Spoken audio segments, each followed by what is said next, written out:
Hello dear aspirant, welcome to our channel WB Prep.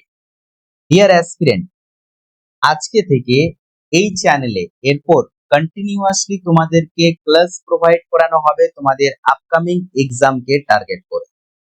তোমাদের upcoming exam রয়েছে WP constable এবং SI, AP constable এবং SI, SSC group C group D এবং সেন্ট্রালের SSC GD. এই সমস্ত পরীক্ষাকে টার্গেট করে আমরা সমস্ত বিষয়ের উপরে ক্লাস করব। ওকে, কোন কোন বিষয়ের উপর ক্লাস হবে? Math, reasoning, GK, science, English. তোমাদের টোটাল কমপ্লিট সিলেবাস এই চ্যানেলে ফ্রি অফ কস্ট তোমাদেরকে করানো হবে। ওকে, তো আজকে আমরা আমাদের জিকে জিএস সেশন 1 নিয়ে ডিসকাশন করব এবং আমাদের প্রত্যেকটি ক্লাসের কন্টেন্ট কোয়ালিটি এমনই থাকবে যাতে করে পরীক্ষায় তোমরা প্রশ্ন কমন এখান থেকেই পেয়ে যাও। ওকে, তো আজকে আমরা আমাদের জিকে সেশনে 20টি এমসিকিউ নিয়ে ডিসকাশন করব এবং প্রত্যেকটি এমসিকিউর সাথে আমরা বিস্তারিত ব্যাখ্যা করার চেষ্টা করব। ওকে, তো চলো সেশন শুরু করা যাক। দেখো স্ক্রিনে তোমাদের প্রথম প্রশ্ন রয়েছে, চলো এর আনসার করার চেষ্টা করো। এই প্রশ্নটা দেখার পর হয়তো তোমরা অনেকেই ভাবছো এত ইজি প্রশ্ন কি পুলিশের পরীক্ষায় বা জিডির পরীক্ষায় আসবে? দেখো প্রশ্নটা ইজি, বাট এটাই যদি পরীক্ষায় দিয়ে দেওয়া হয় তো 90% অ্যাসপিরেন্ট ভুল আনসার করে আসবে। কেন বলছি তার কারণটা শুনুন। কি বলছে, সিন্ধু সভ্যতায় সবচেয়ে সুপরিকল্পিত নগর কোনটি? অপশন এ বি সি ডির মধ্যে তোমরা হয়তো অনেকেই আনসার করে দেবে হরপ্পা, অনেকেই মহেঞ্জোদারো, অনেকেই ধোলাভিরা, অনেকেই লোথাল, বাট সঠিক আনসার হবে তোমাদের এখানে মহেঞ্জোদারো। কেন মহেঞ্জোদারো হচ্ছে, এবারে যে সমস্ত ইনফরমেশন গুলো বলছি সেগুলো ভালোভাবে মাথায় সেভ করে নাও। ওকে, দেখো হরপ্পা এবং মহেঞ্জোদারো হচ্ছে সিন্ধু সভ্যতার সব থেকে পুরাতন আবিষ্কৃত দুটি সাইট। ওকে, হরপ্পা আবিষ্কৃত হয় 1921 সালে কার দ্বারা? দয়ারাম সাহানি দ্বারা। মহেঞ্জোদারো আবিষ্কৃত হয় 1922 দ্বারা কার দ্বারা? রাখাল দাস বন্দ্যোপাধ্যায়ের দ্বারা।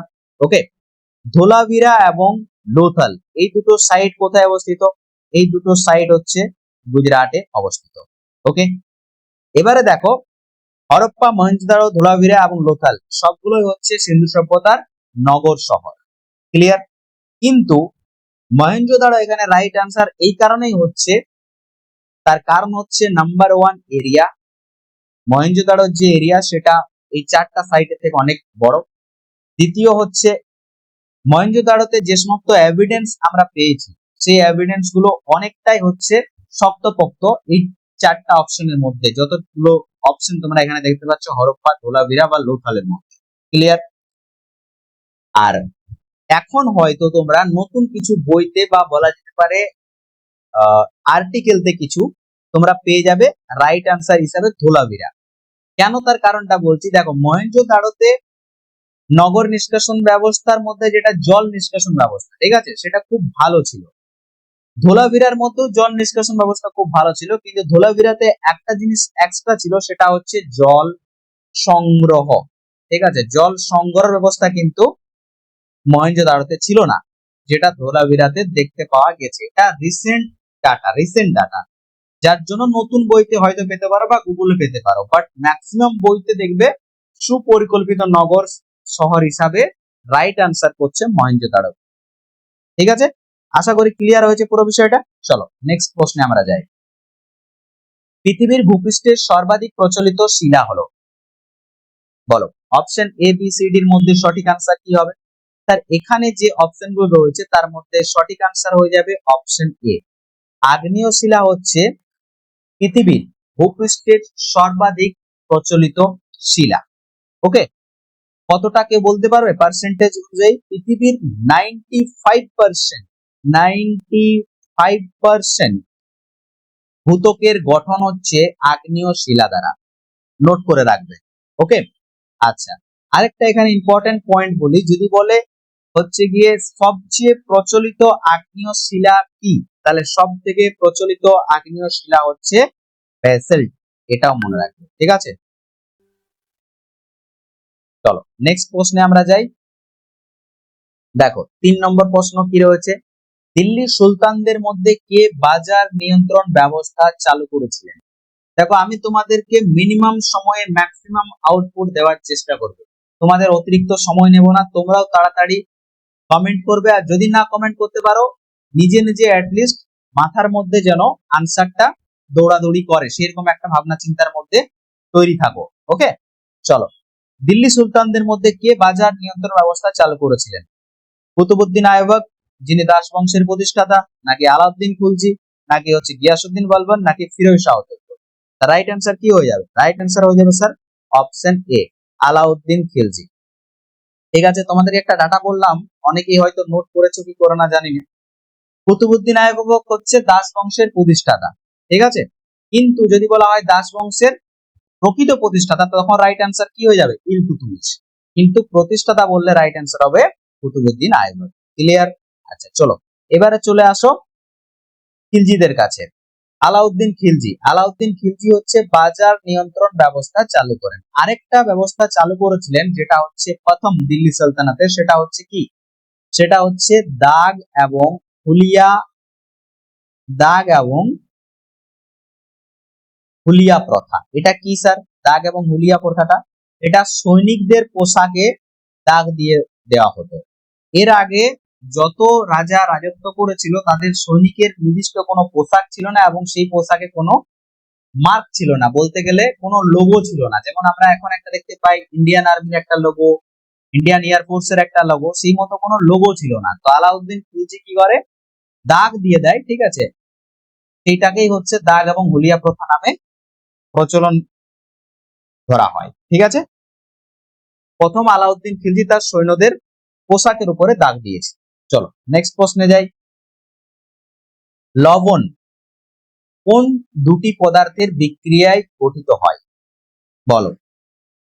লবণ অর্থাৎ সল্ট কোন দুটি প্রক্রিয়ার বা বলা যেতে পারে কোন দুটি পদার্থের বিক্রিয়ায় গঠিত হয়? বলো। অপশন এ হবে সঠিক আনসার, অ্যাসিড এবং ক্ষার। অ্যাসিড এবং ক্ষার নিয়ে তৈরি হচ্ছে গিয়ে লবণ। ওকে, দেখো সাধারণ লবণের কথা এখানে বলছি আমি। লবণ বলতে এখানে কার কথা বলা হচ্ছে? সাধারণ লবণের কথা বলা হচ্ছে। লবণ তৈরির যে বিক্রিয়াটা সেটা কি?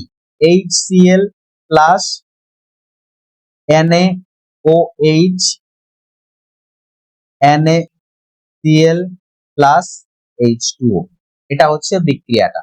ওকে, এখানে অ্যাসিড এবং ক্ষার এই দুটো বিক্রিয়াতে লবণ তৈরি হচ্ছে। বোঝা গেছে বিষয়টা? চলো নেক্সট। পৃথিবীর বায়ুমণ্ডলের প্রধান উপাদান কোনটি? বলো। পৃথিবীর বায়ুমণ্ডলের প্রধান উপাদান কোনটি? Oxygen, nitrogen, carbon die oxide নাকি আর্গন? দেখো এখানে দুটো প্রশ্ন হয়, একটা হচ্ছে পৃথিবীর বায়ুমণ্ডলের প্রধান উপাদান যদি বলে তাহলে রাইট আনসার হয়ে যাবে নাইট্রোজেন। ওকে, নাইট্রোজেনের পার্সেন্টেজটা কত স্যার? 78%। অক্সিজেনের পার্সেন্টেজ কত স্যার? 21%। আর বাকি অন্যান্য গ্যাস রয়েছে কিছু। ঠিক আছে, এবারে এখানে যদি বলা হয় যে পৃথিবীতে সব থেকে বেশি পরিমাণে কোন গ্যাস পাওয়া যায়, তখনও রাইট আনসার হয়ে যাবে কি? নাইট্রোজেন। কিন্তু যদি তোমাদেরকে জিজ্ঞেস করে বিশ্ব ব্রহ্মাণ্ডে সব থেকে বেশি পরিমাণে পাওয়া যায় কোন গ্যাস, যদি বলে কিসে? বিশ্ব ব্রহ্মাণ্ডে, ঠিক আছে, বিশ্ব ব্রহ্মাণ্ডে যদি জিজ্ঞেস করে তখন রাইট অ্যান্সার হয়ে যাবে কি? তখন রাইট অ্যান্সার হয়ে যাবে তোমাদের হচ্ছে হাইড্রোজেন। হাইড্রোজেন। ওকে, দেখো লিখতে গিয়ে হয়তো ঠিকঠাক হয়নি, বাট আমি যেটা তোমাদেরকে মুখে বলছি সেটা তো অ্যাটলিস্ট শুনতে পাচ্ছ, ওটাকেই সেভ করে নেওয়ার চেষ্টা করো। ক্লিয়ার? চলো নেক্সট হচ্ছে রক্তচাপ নিয়ন্ত্রণকারী হরমোন হলো। রক্তচাপ নিয়ন্ত্রণকারী হরমোন ইনসুলিন, অ্যাড্রিনালিন নাকি থাইরক্সিন নাকি প্রোজেস্টেরন? বলো কি হবে রাইট অ্যান্সার? রক্তচাপ নিয়ন্ত্রণকারী হরমোন হচ্ছে গিয়ে অপশন বি, অ্যাড্রিনালিন হচ্ছে রক্তচাপ নিয়ন্ত্রণকারী হরমোন। ওকে, আমাদের রক্তচাপ নিয়ন্ত্রণে খুবই গুরুত্বপূর্ণ ভূমিকা রাখে অ্যাড্রিনালিন। কারণ কি? কারণ এটি হৃৎপিণ্ডের স্পন্দন বৃদ্ধি করে এবং রক্তবাহী নালীগুলোকে কি করে? সংকুচিত বা প্রসারিত করতে সাহায্য করে কে? এই অ্যাড্রিনালিন হরমোন। ওকে, এটাকে আরেকটা কি বলা হয়? এটাকে আপাতকালীন হরমোনও বলা হয় না, আপাতকালীন হরমোন বলা হয় হচ্ছে অ্যাড্রিনালিন, তাই তো? আচ্ছা, ইনসুলিন কোন গ্রন্থি থেকে ক্ষরণ হয়? অগ্নাশয় থেকে ক্ষরণ হয়। থাইরক্সিন থেকে থাইরক্সিন হরমোন ক্ষরণ হয়। প্রজেস্টেরন থেকে ক্ষরণ হয়, বলো? প্রজেস্টেরন ডিম্বাশয় থেকে ক্ষরণ হয়, ঠিক আছে।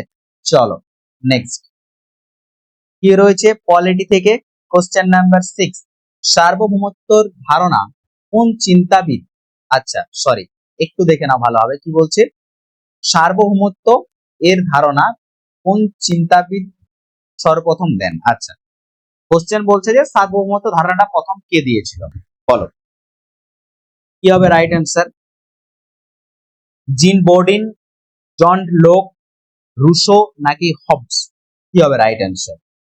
এখানে স্যার রাইট অ্যান্সার হয়ে যাবে অপশন এ, জিন বোর্ডিন, ঠিক আছে। বাংলাটা ভুল রয়েছে টাইপিং এ, এখানে রাইট অ্যান্সার হয়ে যাবে অপশন এ, জিন বোর্ডিন হচ্ছে গিয়ে প্রথম সার্বভৌমত্বের ধারণা দিয়েছিল। ওকে, তিনি প্রথম সার্বভৌমত্বকে রাষ্ট্রের সর্বোচ্চ এবং চূড়ান্ত ক্ষমতা হিসাবে সংজ্ঞায়িত করেছিলেন বা ডেফিনেশন দিয়েছিলেন। ক্লিয়ার? নেক্সট কোশ্চেন নাম্বার 7, পৃথিবীর ঘূর্ণনের ফলাফল কোনটি, বলো?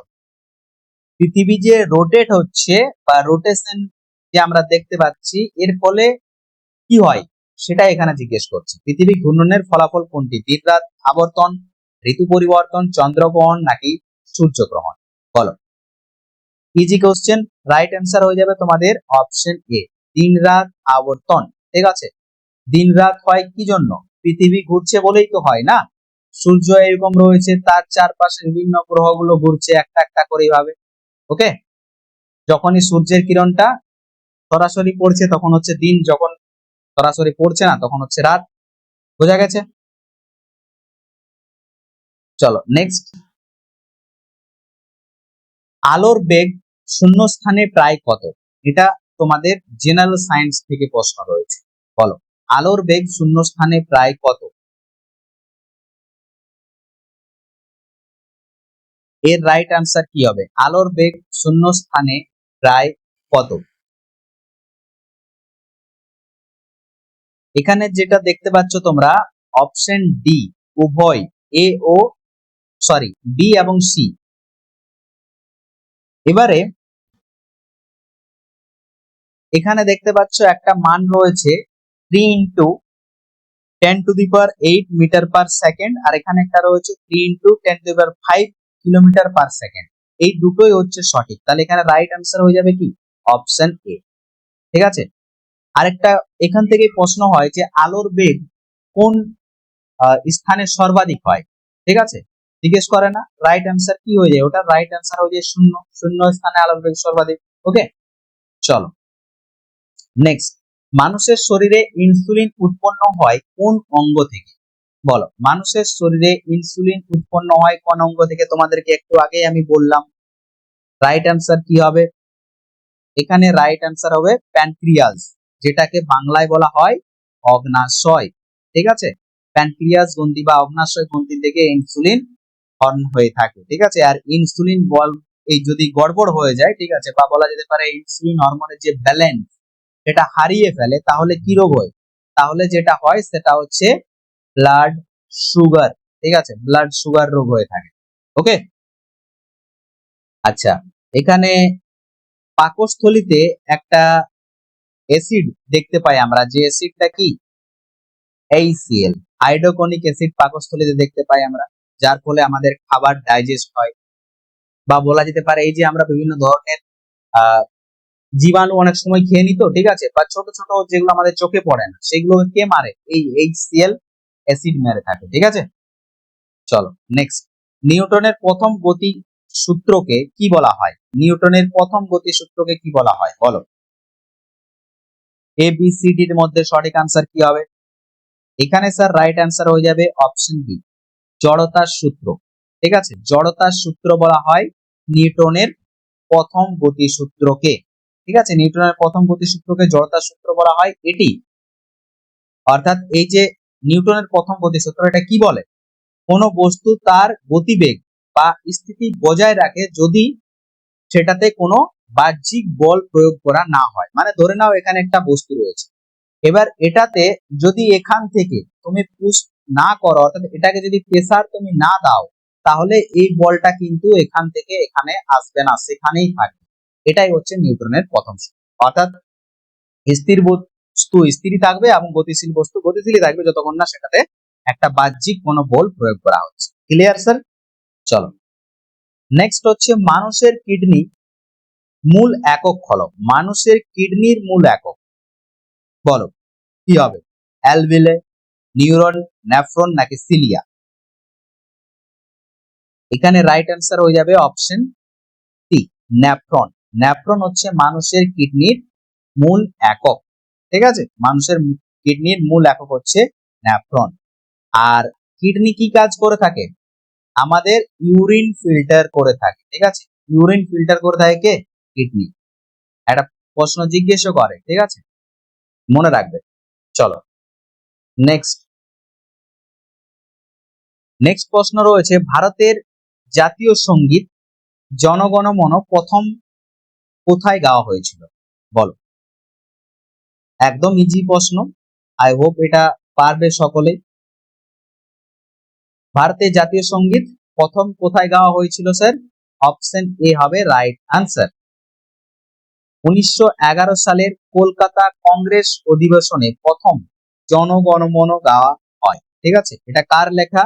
এটা 1913 সালে নোবেল পাওয়া প্রথম এশিয়ান বা প্রথম ভারতীয় ব্যক্তি কবিগুরু রবীন্দ্রনাথ ঠাকুরের লেখা গান। ওকে, আর এটা হচ্ছে আমাদের জাতীয় সঙ্গীত, মনে রাখবে এটা আমাদের জাতীয় সঙ্গীত। আর আমাদের জাতীয় গীত কি রয়েছে? জাতীয় গীত হচ্ছে বন্দে মাতরম, যেটা হচ্ছে বঙ্কিমচন্দ্র চট্টোপাধ্যায়ের আনন্দমঠ উপন্যাস থেকে নেওয়া হয়েছে। ওকে, কি আমাদের জাতীয় গীতটা কি রয়েছে? বন্দে মাতরম। ওকে, চলো নেক্সট প্রশ্নে যাই আমরা। আমাদের পরবর্তী প্রশ্ন রয়েছে, পারমাণবিক পর্যায় সারণী প্রথম মৌল হলো। পারমাণবিক পর্যায় সারণী বা পিরিয়ডিক টেবিলের প্রথম মৌলটা কি? বলো, পিরিয়ডিক টেবিলের প্রথম মৌল কি? বলো, হিলিয়াম, লিথিয়াম, অক্সিজেন নাকি হাইড্রোজেন? আনসার হবে স্যার হাইড্রোজেন। হাইড্রোজেন হচ্ছে পারমাণবিক পর্যায় সারণীর প্রথম মৌল। ক্লিয়ার? যার পারমাণবিক সংখ্যা কত? পারমাণবিক সংখ্যা হচ্ছে 1। হাইড্রোজেনের পারমাণবিক সংখ্যা 1। ওকে, আর এখানে যেটা দেখতে পাচ্ছ হিলিয়াম, লিথিয়াম, এগুলো কি বলতে পারবে? হিলিয়াম কি নিষ্ক্রিয় গ্যাস নাকি নিষ্ক্রিয় গ্যাস নয়? এটা তোমরা কমেন্টে জানাও দেখি। হিলিয়াম কি নিষ্ক্রিয় গ্যাস নাকি নিষ্ক্রিয় গ্যাস নয়? এটা তোমরা কমেন্টে জানাও। ওকে, চলো নেক্সট কি রয়েছে দেখো। মুঘল সম্রাট আকবরের রাজধানী ফতেপুর সিক্রি কে নির্মাণ করেন? বলো, মুঘল সম্রাট আকবরের রাজধানী ফতেপুর সিক্রি কে নির্মাণ করেন? দেখো প্রশ্নের মধ্যেই আনসার লুকিয়ে রয়েছে, প্রশ্নের মধ্যেই আনসার লুকিয়ে রয়েছে। দেখো, আকবরের রাজধানী যদি ফতেপুর সিক্রি হয় তাহলে ডেফিনেটলি সেটা তার দ্বারাই তৈরি হবে, তাই না? তাহলে রাইট আনসার হবে অপশন ডি, আকবর হবে এখানে সঠিক আনসার। আচ্ছা, আকবর থেকে প্রশ্ন একটা নয় প্রচুর হবে, তার মধ্যে একটা বড় প্রশ্ন যেটা হচ্ছে 1556 সালে থেকে জিজ্ঞেস করে, কি? ব্যাটেল অফ পলাশি কত নম্বর? সেকেন্ড ব্যাটেল, তাই না? আচ্ছা, আর কি প্রশ্ন জিজ্ঞেস করে? মনসবদার কথা কে প্রচলন করেন? আকবর প্রচলন করেন। দ্বীনি ইল্লাহি ধর্ম কে প্রচার করেন? আকবর প্রচলন করেন। ঠিক আছে, শাহজাহান কে কি বলা হয়? King of architecture. কিসের? মুঘল এম্পায়ার। মুঘল সাম্রাজ্য যদি কোন রাজার সময়ে আর্কিটেক্টের দিক থেকে পিক পয়েন্টে ছিল সেটা হচ্ছে শাহজাহান। ঠিক আছে, দু চারটা উল্লেখযোগ্য কীর্তি কি কি রয়েছে? তাজমহল বানিয়েছে, লালকেল্লা বানিয়েছে। ওকে, আর মুঘল সাম্রাজ্যের প্রতিষ্ঠাতাকে বাবর। ঠিক আছে, চলো নেক্সট প্রশ্নে যাই আমরা। পৃথিবীর সর্বাধিক উষ্ণ মরুভূমি হলো। পৃথিবীর সর্বাধিক উষ্ণ মরুভূমি কি? সাহারা, থার, সরি থার নয়, এটা থর হবে। ঠিক আছে, থর নাকি গোবি নাকি কালাহারি? কি হবে রাইট অ্যান্সার? উষ্ণ মরুভূমি। এখানে রাইট অ্যান্সার হয়ে যাবে অপশন এ। সাহারা হচ্ছে পৃথিবীর সর্বাধিক উষ্ণ মরুভূমি। এখানে বছরের বেশিরভাগ সময় উচ্চ তাপমাত্রা বিরাজ করে। ঠিক আছে, বলো তোমরা সাহারা মরুভূমি কোথায় অবস্থিত? যেমন আমাদের থর মরুভূমি ভারতবর্ষের রাজস্থানে অবস্থিত। রাজস্থান হচ্ছে আমাদের কি দিক থেকে বৃহত্তম বা দ্বিতীয় বৃহত্তম বলতে পারবে? এরিয়ার দিক থেকে আমাদের বৃহত্তম স্থান কোন রাজ্যের রয়েছে? রাজস্থানের রয়েছে তো। যেমন লোক সংখ্যার দিক থেকে কে এগিয়ে যাবে? উত্তরপ্রদেশ। বনভূমির দিক থেকে কে এগিয়ে যাবে? মধ্যপ্রদেশ।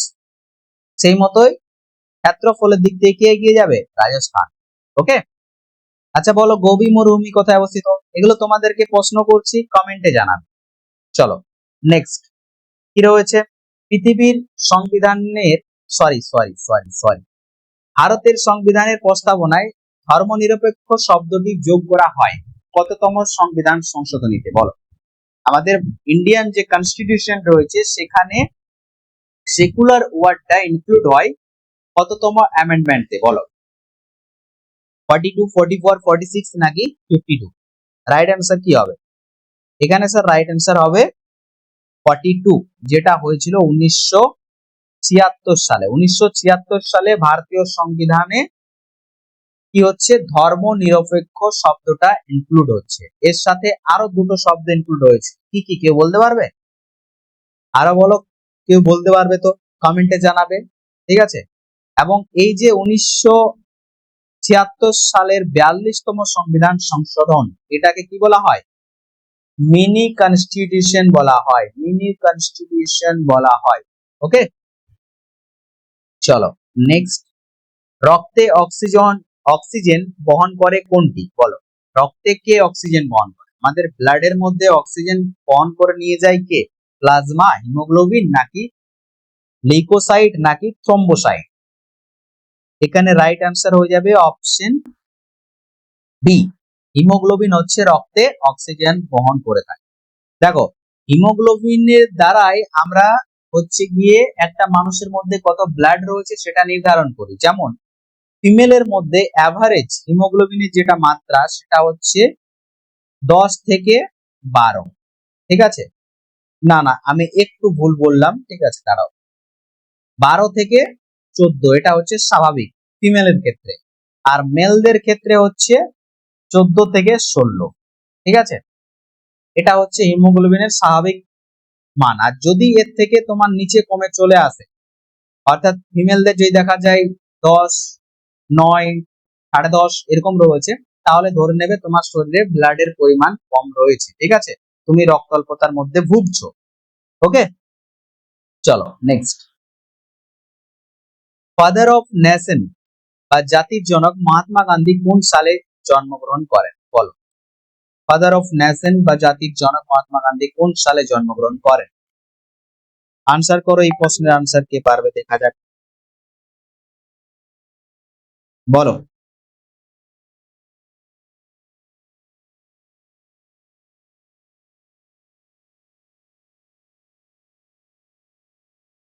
বলো, এর আনসার কে পারবে?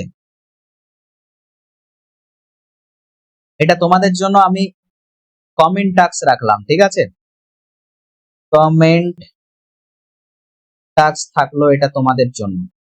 একদম ইজি কোশ্চেন। যদি তোমরা মহাত্মা গান্ধীর জন্ম সাল না জানো তাহলে আর কি বলবো।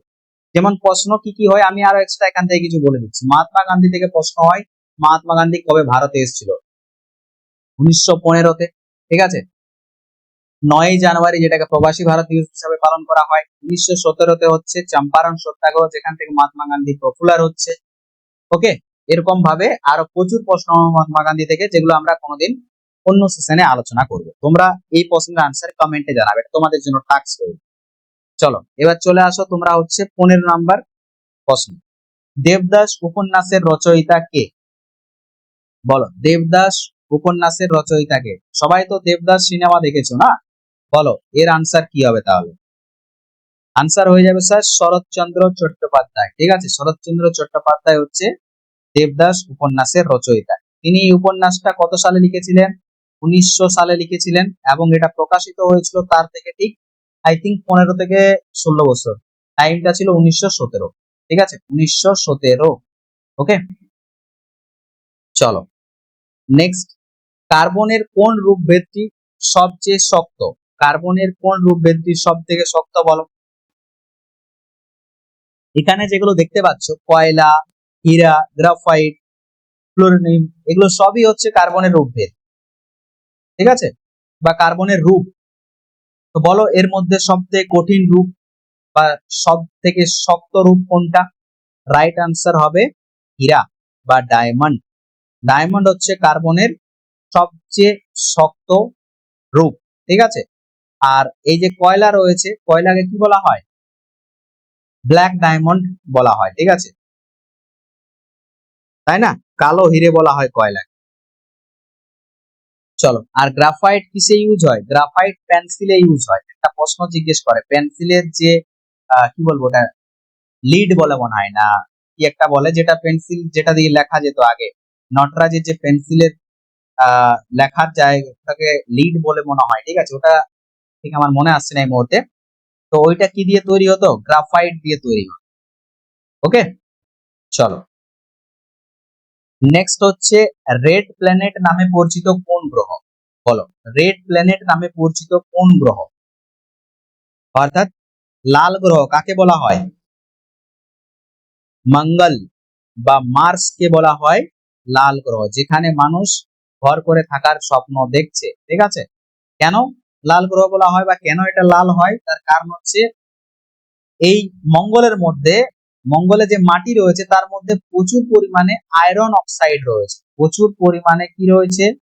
আয়রন অক্সাইড রয়েছে। ঠিক আছে, প্রচুর পরিমাণে, যার ফলে এটা দেখতে বা তার আবহাওয়া, তার ধুলোবালি, এগুলো সবই ওই লাল লাল হয় আর কি। ঠিক আছে, বৃহস্পতি আমাদের সৌরজগতের সব থেকে বড় গ্রহ। ঠিক আছে, আর শুক্রকে কি বলা হয়? বলো দেখি, শুক্রকে কি বলা হয়? পৃথিবীর কি বলা হয়? যমজ তমজ এইসব কিছু বলা হয় কি? কারো প্রশ্ন আসছে মাথায়? শুক্র থেকে কি হবে? শুক্রকে কি বলা হয় বলো? আমি তোমাদেরকে দু চারটা প্রশ্ন এই জন্যই করে যাচ্ছি, যাতে করে তোমাদের মাথাতে এই ভিডিও দেখাকালীন একটা একটা করে কোশ্চেন ক্লিক করতে থাকে। ঠিক আছে, পড়াশোনা কালচারের বিষয়, যত বেশি কালচার করবে তত বেশি মনে রাখতে পারবে। ওকে, তো চলো পরবর্তীতে যাই। পৃথিবীর সর্বাধিক বৃষ্টিপাত হয় কোন জায়গাতে? বলো, রাইট অ্যান্সার কি হবে? সাহারা মরুভূমি। সাহারা মরুভূমি বৃষ্টিপাত হবে? এটা তো হবেই না স্যার। এখান থেকে তো আমি কোশ্চেন রাইট অ্যান্সার করে নিতে পারবো। লন্ডনে স্যার বৃষ্টিপাত হয় না স্যার? সাইবেরিয়াতে না স্যার? তার রাইট অ্যান্সার কি হবে? Option B, Mawsynram. ঠিক আছে, চেরাপুঞ্জি মৌসিনরামতে সর্বাধিক বৃষ্টিপাত হয়। এটা কোন জায়গা? ভারতের কোন জায়গা বলতে পারো? পৃথিবীর সর্বাধিক বৃষ্টিপাত এখানে অপশন রয়েছে ভারতের মধ্যে। রাইট অ্যান্সার কোথায়? মেঘালয়। মেঘালয়ের মধ্যে রয়েছে মৌসিনরাম। ঠিক আছে, এখানে বৃষ্টিপাত হয় প্রায় 12,000 হচ্ছে মিলিমিটার, মিলিমিটার মতো। ওকে, চলো নেক্সট। মার্কারি কোন ধাতু? বলো, মার্কারি কোন ধাতু? তরল ধাতু, কঠিন ধাতু, ক্ষারীয় ধাতু নাকি ক্ষারীয় মৃত্তিকা ধাতু? মার্কারি হচ্ছে লিকুইড মেটাল, অর্থাৎ অপশন বি হচ্ছে রাইট আনসার। ঠিক আছে, তরল ধাতু হচ্ছে মার্কারি। ওকে, অর্থাৎ বলা যেতে পারে তোমার মার্কারিকে স্বাভাবিক তাপমাত্রা ও চাপে এটা তরল অবস্থায় দেখতে পেতে পারি আমরা। ঠিক আছে, যদি এটা স্বাভাবিক তাপমাত্রাতে থাকে বা চাপ থাকে হালকার মধ্যে, তাহলে সেটা তরল অবস্থার মধ্যেই থাকবে মার্কারি। ওকে, যাই হোক, চলো নেক্সট প্রশ্নে আমরা যাই, এবং এটা আমাদের সেশনের লাস্ট কোশ্চেন। জাতিসংঘ প্রতিষ্ঠিত হয় কোন সালে? বলো, ন্যাশনাল কি ন্যাশনাল? ন্যাশনাল কিছু বলা হচ্ছে না, এখানে বলা হচ্ছে ইউনাইটেড নেশন। ঠিক আছে, ইউনাইটেড নেশন কবে এস্টাবলিশ হয়? Which year establish United nation? Right answer হবে অপশন বি, 1945 তে হচ্ছে জাতিসংঘ বা ইউনাইটেড নেশন এস্টাবলিশ হয়। ঠিক আছে, দেখো দ্বিতীয় বিশ্বযুদ্ধের পরে, দ্বিতীয় বিশ্বযুদ্ধের পরে হচ্ছে ইউনাইটেড নেশন প্রতিষ্ঠিত, এবং এখানে প্রায় কত 50টা দেশ, ঠিক আছে, 50টা দেশ স্বাক্ষর করেছিল এই ইউএনএ চার্টার অ্যাক্টে, ঠিক আছে, এটাকে বলা হয় ইউএনএ চার্টার অ্যাক্ট, ঠিক আছে। এটা কত সালে? এটা হচ্ছে তো আই থিঙ্ক 1945, ওই ডিসেম্বর কি অক্টোবর এরকম একটা টাইম হবে, ঠিক আছে। যেটা হচ্ছে তোমার 24শে অক্টোবর, যেটাকে আই থিঙ্ক একটু এটা তোমরা গুগল করে নিতে পারো। এই 24শে অক্টোবরকে জাতিসংঘ দিবস হিসাবে পালন করা হয় বা ইউএনএ ডে হিসাবে সেলিব্রেট করা হয়। এবারে এই ইউএনএ চার্টার্ড অ্যাক্ট আই থিঙ্ক স্বাক্ষর করেছিল সবাই এই 24শে অক্টোবর 1945-তে, ঠিক আছে। এক্সাক্ট ডেটটা মেবি হতে পারে 24শে অক্টোবর, যদি নাও হয় তবে এখান থেকে তোমরা ইনফরমেশনটা এটা মনে রাখো যে 24শে অক্টোবরকে ইউএনএ ডে বলা হয়, ঠিক আছে। আর চার্টার্ড অ্যাক্ট ওই বছরের শেষের দিকে প্রায় স্বাক্ষর করেছিল 1945-তে, ঠিক আছে, যখন দ্বিতীয় বিশ্বযুদ্ধ শেষ হয়ে যায়। তো এই হচ্ছে তোমাদের আজকের 20টি প্রশ্নের আলোচনা। ক্লাস কেমন লাগলো তোমরা নিশ্চয়ই কমেন্টে জানাবে। আর ক্লাসের যে প্রশ্নগুলো আমরা আলোচনা করছি এগুলো তোমাদের পরীক্ষাতে আসবে কিনা তোমাদের কি মনে হচ্ছে তোমরা কমেন্টে জানাবে। সঙ্গে তোমাদেরকে একটা প্রশ্ন এখানে করে রেখেছি, ফাদার অফ ন্যাশন অর্থাৎ মহাত্মা গান্ধী কত সালে জন্মগ্রহণ করেন, এটাও তোমরা কমেন্টে জানাবে। ক্লিয়ার? তো চলো দেখা হচ্ছে নেক্সট সেশনে, বাই, ভালো থেকো।